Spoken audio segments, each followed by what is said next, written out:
ตัดสูงกับขบรบประเพณีกับขบจุดถวายแห่งทัพหลวงองค์ใหญ่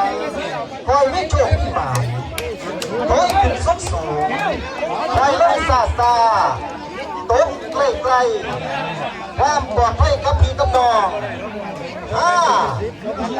เตะ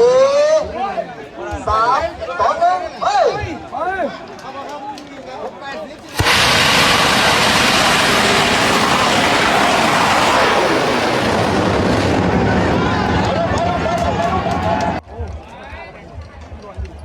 แอดเทวดา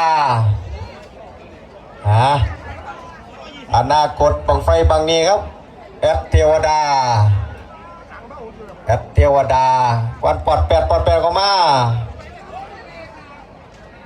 หางดีโอ้ยวางงาม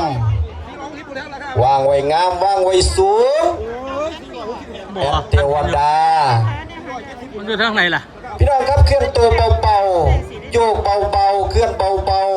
ๆแอดเทวดาการวางนี่สวยงามมากๆโอ้ยขันมากๆการวางหางกับพานเนี่ยจอมวางหางแอดเทวดาอยู่ใส่ล่ะผมฝากให้พี่ให้น้องความ